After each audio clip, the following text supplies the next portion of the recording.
All right.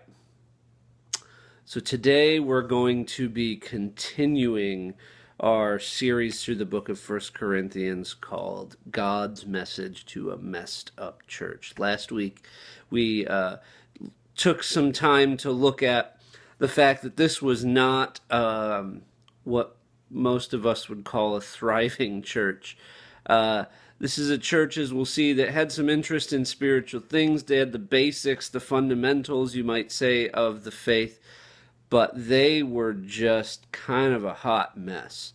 All sorts of moral problems, and even though Paul ultimately spoke to them from the perspective that they were in the faith, they were real Christians, just immature Christians, yet at the same time, he spoke about it with a warning, with a sense of danger that you can't continue walking on this path and still consider yourselves in good standing with God. So this book is, I think I used this phrase as I mentioned it last week, this is Paul kind of talking the church down off of the ledge. That's really what it's about.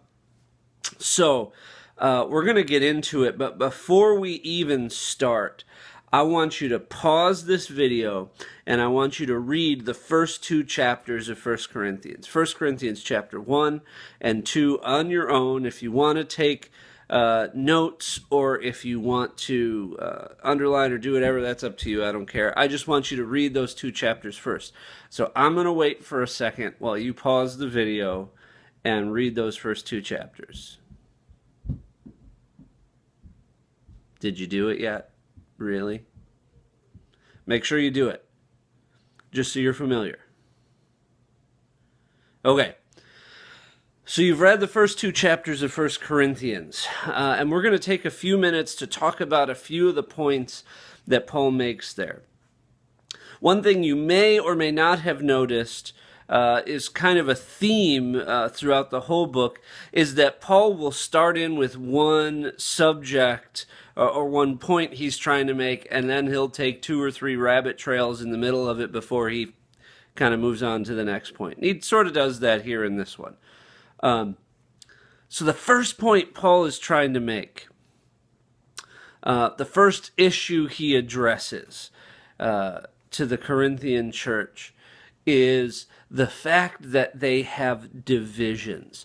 In fact, let me read the passage where he introduces the subject. He says this: I appeal to you, brothers, by the name of our Lord Jesus Christ, that all of you agree, and that there be no divisions among you, but that you be united in the same mind and the same judgment.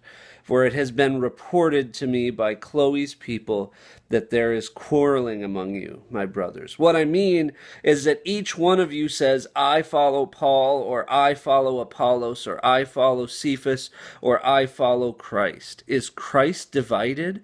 Was Paul crucified for you, or were you baptized in the name of Paul?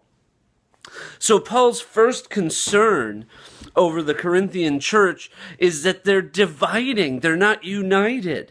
They're not really walking in unity and love and in agreement. They're starting to separate into these factions.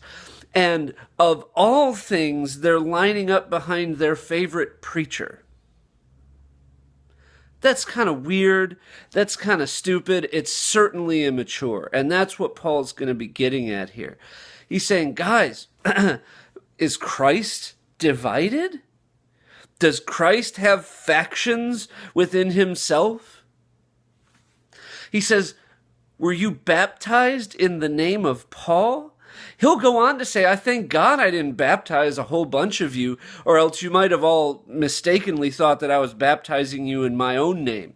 He's being sarcastic here, because he's saying, there's no way you would have gotten that impression from my ministry. Here's what Paul's saying. He said, the whole time I was with you, I was pointing you to Christ. I was pointing you towards Jesus Christ, not to myself, not to any man.